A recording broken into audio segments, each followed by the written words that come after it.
We know fatty liver is mostly related to obese, and obesity is one of the major risk factors for fatty liver. But fatty liver can be seen in lean patients or not who are obese.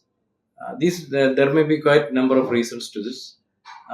Some people are genetically predisposed to fatty liver, so even if their weight is low, they may be genetic. They have some genetic mutations in them which predispose them to fatty liver. And some people are, it's the new term for fatty liver is metabolism associated steatotic liver disease, dysfunction associated liver disease. So it is related to their metabolism. So even though they are not obese, they may be metabolically obese. They may have more visceral fat in the body, though their overall body weight is normal. So these patients are known as metabolically obese. So these patients are also prone to develop fatty liver.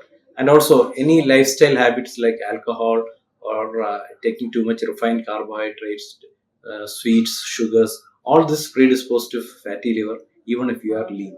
So you need not be always obese to develop fatty liver. Along with this, also excessive intake of alcohol also leads to fatty liver even in lean patients.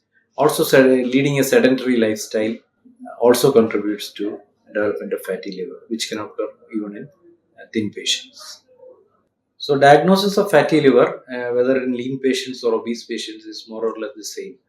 It's often a diagnosis which is picked up randomly during testing of a patient. When the patient undergoes a scan like an ultrasound scan, which shows that liver fat is deposited, so it will detect fatty liver. Also, he may undergo a routine blood test which shows abnormalities in the liver function test. So these are clues to diagnose fatty liver. And also there is a scan which is specifically useful in detecting early fatty liver, which is known as fibroscan, which should be done by all patients who have been detected or are having a high risk for fatty liver disease. So treatment of fatty liver is basically fatty liver is a disease of lifestyle or a metabolic disease. So all the metabolic abnormalities in the patient should first be corrected.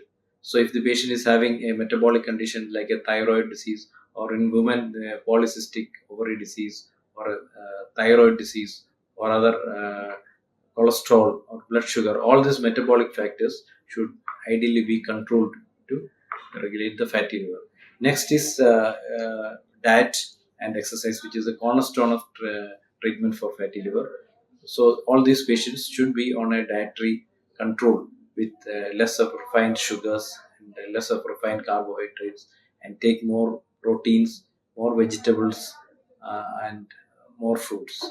And a sedentary lifestyle is one of the leading risk factors, so they should be actively involved and follow a healthy lifestyle. These have shown that lean fatty liver or patients without obesity are much more common in India compared to West.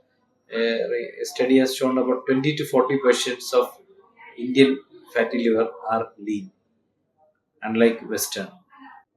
In India, abdominal obesity or visceral fat deposition is more common. So, even though their overall weight and BMI may appear normal, these patients are metabolically prone to develop fatty liver, and so Indian patients are more metabolically vulnerable to this fatty liver disease, even if they are lean.